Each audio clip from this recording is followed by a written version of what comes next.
Hello, friends. Oh boy. I'm gonna wait till a few more people start because this is just paints the picture. This graphic right here paints the picture of how cold it is across the entire continental United States. Just insane. It's frigid. All right, we got three, four, five, six, seven. All right, we got enough people watching. How are y'all? Have you been surviving this week? Man, did winter make a comeback the second half of February. We're going to have roller coaster temperatures over the next several weeks. It's going to be very cold at the end of this week. Next week looks gorgeous. Spring, and then boom, start of March, winter takes back over. But this is the graphic that I want you to see. Look at these current wind chills. You think it's bad here? Millions of Americans are starting their day with wind chills below 0 degrees, well below 0 degrees. Feels like negative 16 in Kansas City. I need to check on all my family that lives in Missouri. Feels like 1 in Cincinnati, 6 in Detroit, 0 in Chicago. Feels like 13 degrees here in Atlanta. It is very cold. It's a polar high, an Arctic high that is taking over. And you can see it's pushing some snow showers across the southeast. Guys, we saw tons of reports today, and we're still seeing some snow showers out there. In fact, the National Weather Service just issued a special weather statement because, like, some areas in Polk and Paulding County are seeing like a light coating of snow on the grassy surfaces. I'm checking in on my Twitter, and many of you are reporting. Yeah, West Cobb is seeing flurries in Ackworth, in the Woodstock area. Got a report that the wind in Athens is incredibly terrible. Yeah, so winter. You can see those flurries on the First Alert radar map, all in Paulding County, Polk County, from Ackworth down to Lake Allatoona, even into Cobb County, Powder Springs, Marietta, Douglas County. That's some snow showers falling. So this is going to be the flurry situation through around noon today, and then the sun will come back out. Okay, so flurries this morning, very windy, very cold. That wind, it's going to whip all day, guys. It's brutal out there, and we're in for another cold weather advisory tonight, so it's not going to get much better tonight. Oh, wow. So this is a look at my live cam. I have not been outside today, obviously. Looks like the sun is already back out. That's good news. We've continued to see temperatures fall. 27 degrees is where we bottom out this morning. The sun's been up for 3 hours, so that cold air is still coming in. It's called cold air advection. A little science lesson for you. So, oh my gosh, look at the wind gust, y'all. 37 miles per hour. So it feels like 13 degrees. Yikes. This is your current feels like temperatures. 13 in Atlanta. Feels like 18 in Lawrenceville. Feels like 8 right now in Canton. 8. Feels like 16 degrees in LaGrange. It is frigid out there, y'all. And this is why. Look at these winds. Yeah, Gainesville. The wind is whipping up in Gainesville as well. 37 miles per hour. It's 29 miles per hour in Marietta. This wind, it's going to stay this elevated until around 2 or 3 p.m. Even this evening, it's going to be pretty breezy out there. So I just wouldn't spend much time outside if you can, okay? Here's your hour-by-hour wind chills and actual temperatures. We won't climb above freezing until after lunch today, so we only spend like 4 or 5 hours in the afternoon above freezing. We top out in the mid-30s. Your wind chills stay in the teens until after lunch today. Brutal. One of the coldest days of winter. Here are your high temperatures. The mountains, I want to note, are not going to make it above freezing today. Most of us will be in the mid-30s. The average high is 59 degrees, so it's 23 degrees below average today. Athens may hit 40 degrees. Eatonton may hit 40 degrees, but most of us are going to be in the 30s. And any areas of the mountains that saw any snow yesterday, I know there wasn't much, but we got a nice coating in Blairsville. Some of the higher elevations in northeast Georgia saw light coating. Any areas that saw that snow yesterday do have a threat for black ice today because we're not going to make it above freezing. The snow and the wind should help melt some of it, but just be aware, if you live in the mountains, watch out for black ice through the day today. Here's another bad part of the forecast. It's not going to get any warmer tonight. In fact, tonight will be even colder than it was this morning. We are going to fall into the teens. The wind will slowly die down overnight, but this is going to be another brutal night. In fact, we're under another cold weather advisory tonight, which means if you are outside for more than 30 minutes through the overnight hours and you are not dressed appropriately, you can get hypothermia. Yeah. Did you guys think winter was over? The groundhog got it right. He got it right. Here's the good news. After tomorrow, we jump back into the 50s this weekend. By Sunday, it's going to feel so nice outside. By Tuesday and Wednesday, we're near 70 degrees.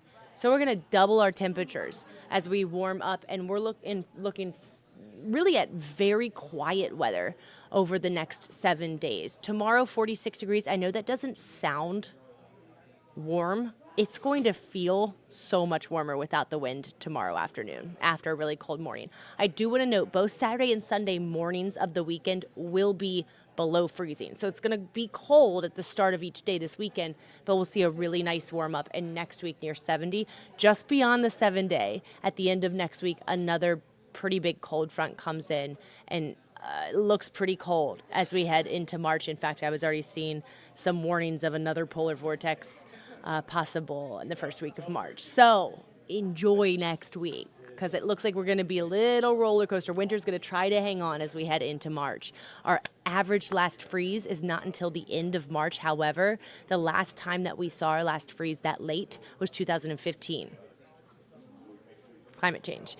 Warming is on our side. History is on our side, but it does look pretty cold for the first week of March. So stay inside today, guys. Enjoy this weekend and next week before the cold returns. For now, I'm going to give it over to Maria, who has a look at your headlines for today, and I will see you on Atlanta News First at noon.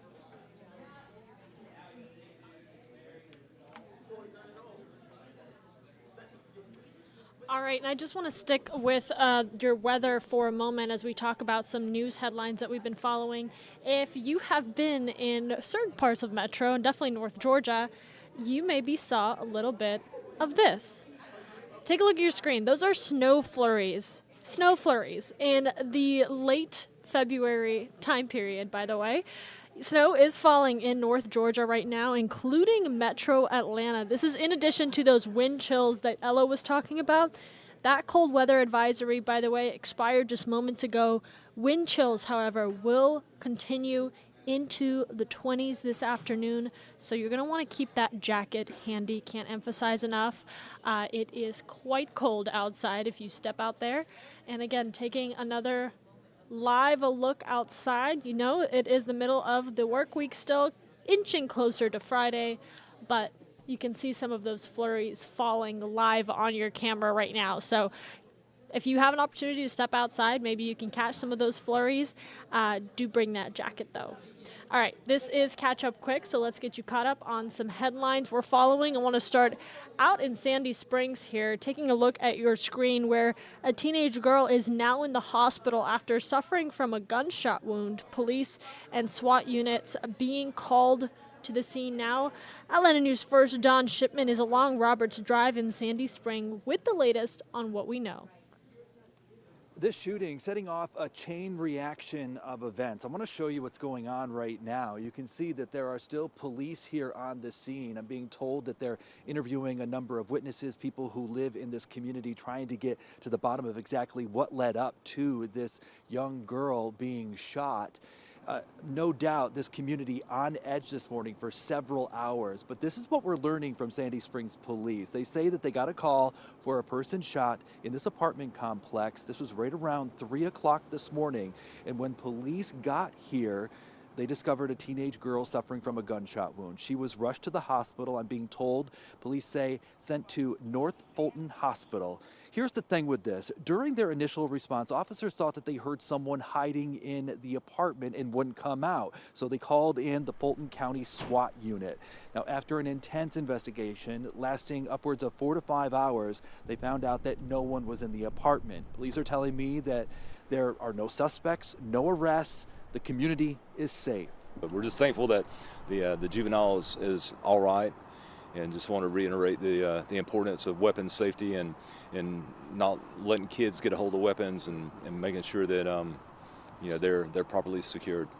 And while the SWAT unit has left the scene, Sandy Springs police are still here. They are conducting interviews with people who live in this community, trying to figure out what led up to this young girl being shot.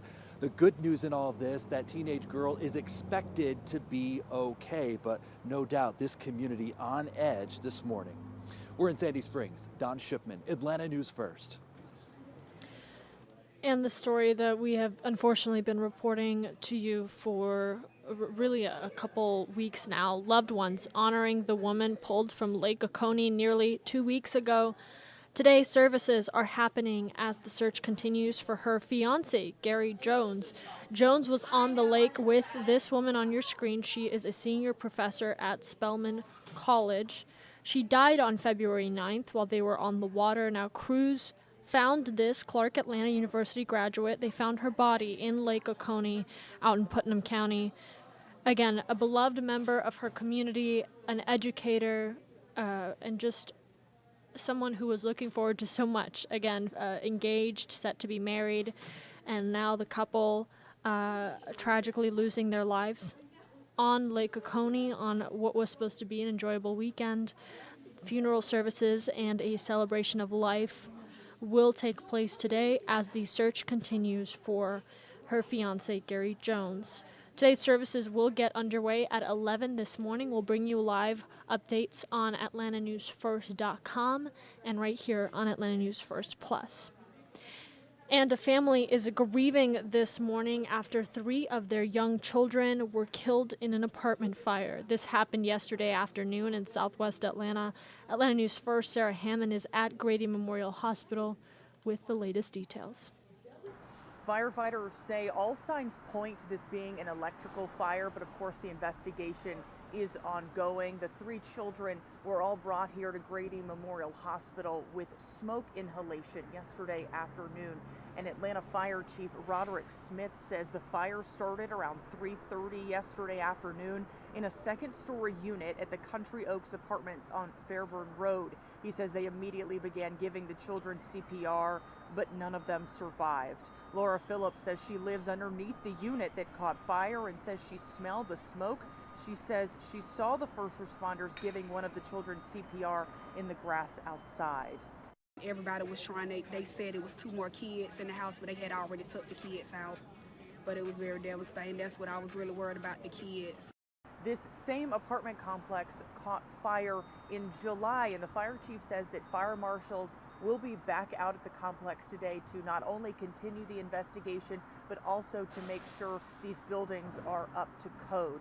At Grady Memorial Hospital, Sarah Hammond for Atlanta News First. And some updates for you regarding that Delta Airlines plane that crashed at a Toronto airport. This morning, we're learning that the black boxes from that Delta crash in Toronto has been found. Canadian investigators announcing those boxes are being sent to a lab for analysis. They're hoping they can give some insight into what caused that crash landing to happen. The jet landed on the runway and parts of the aircraft separated before erupting into flames. Investigators say they are looking into more than just the black boxes. The National Transportation Safety Board in the United States is assisting in that investigation, especially since the plane was coming from Minnesota. The National Transportation Safety Board, again, investigating. Delta Airlines also at this time offering $30,000 to passengers in this week's crash at a Toronto airport. Now, as far as those passengers, because I know at the center of it all, we want to keep you updated. All 76 passengers and 4 of the crew members on board did survive. Delta says at least 21 people were injured when that regional jet crash landed and flipped upside down. The final person we were told that was taken to the hospital has been released as of this morning. And a Delta spokesperson says the $30,000 that they are offering, quote, has no strings attached and does not affect rights. We have more information and the latest on this investigation for you in our free Atlanta News First app. Taking you back to the weather now, as you can see, a 7-day forecast up ahead today being a first alert weather day for those wind chills that first alert meteorologist Ella Dorsey mentioned to you. Looks like a beautiful but chilly weekend ahead, so you have that to look forward to. And as you start to make your weekend plans, do have the First Alert Weather app downloaded on your phone, so if there's any major changes to the forecast, you can stay up to date and we'll alert you through a push notification. Keep it right here. If you're watching on YouTube Live, hit that notification bell. When we come back on live with any breaking news updates, weather updates for you, we will flag you in our YouTube channel so that you can join the conversation and stay with us on Atlanta News First, on air and online.